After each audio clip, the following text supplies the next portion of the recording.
Once again, the Lansing Fire Department has suffered a great tragedy.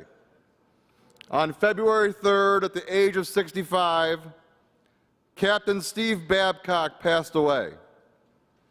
A 23 veteran of the Lansing Fire Department, Captain Babcock was serving in the Emergency Management Division, but was also the department historian and had overseen the information officers for the department. Babcock passed away surrounded by family and friends after a short but courageous battle with non-Hodgkin lymphoma. He was known and very loved by so many in the department and his community. We thank Captain Babcock for his service and dedication. He will be greatly missed by our community.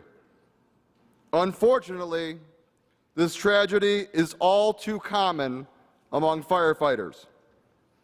Numerous studies show that firefighters are 2 to 3 times more likely to develop cancer than the average person because they are exposed to numerous cancer-causing agents in the line of duty.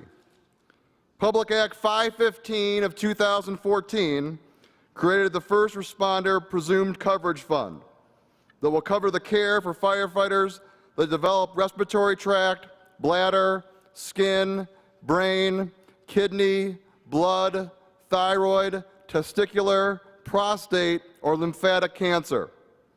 This legislation puts Michigan among 35 other states that have funds in place to take care of firefighters who have been diagnosed. However, Public Act 515 of 2014 specifies that the Department of Labor, of Licensing and Regulatory Affairs may not implement the fund until the legislature has appropriated money to do it. We have not done so yet. It has been over a year since the governor signed the bill into law. The money has still not been appropriated. It is further disturbing that in his signing letter, the governor called on the legislature to appropriate that money quickly.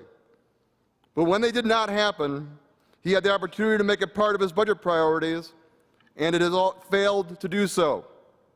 How long will we wait to act? There have been 6 firefighters who have been diagnosed with some form of cancer since the First Responders Fund was created. Unfortunately, Captain Babcock lost his battle. Inaction has consequences, real consequences. Doug Batty, a firefighter that was diagnosed with leukemia in 2015 and looking for answers to why he wasn't covered, said firefighters show up at the scene of a fire, get to work, and keep at it until the job is done. We don't leave when the fire is 95% extinguished. We are asking the legislature to do the same for us. Finish what you started. Make good on a promise that firefighters will be taken care of when facing a work-related health crisis. Firefighters run into buildings, run into these burning buildings, and risk their lives to save others. The least we can do, the very least, is to make this simple appropriation to protect them. This legislature can come up with $5 million to block a voter referendum, but we can't fund the coverage for firefighters that work and to help protect us. We have the power to act. We have the power to make an impact on these 5 firefighters and so many that will contract cancer in the future. All we have to do is choose to act. I make this promise to all of you today, everyone in this chamber, and more importantly, to the firefighters across this state. I will be adding an amendment to every appropriation, every supplemental, every opportunity I have to fight to fund the First Responders Fund. We will have a vote in this body this year.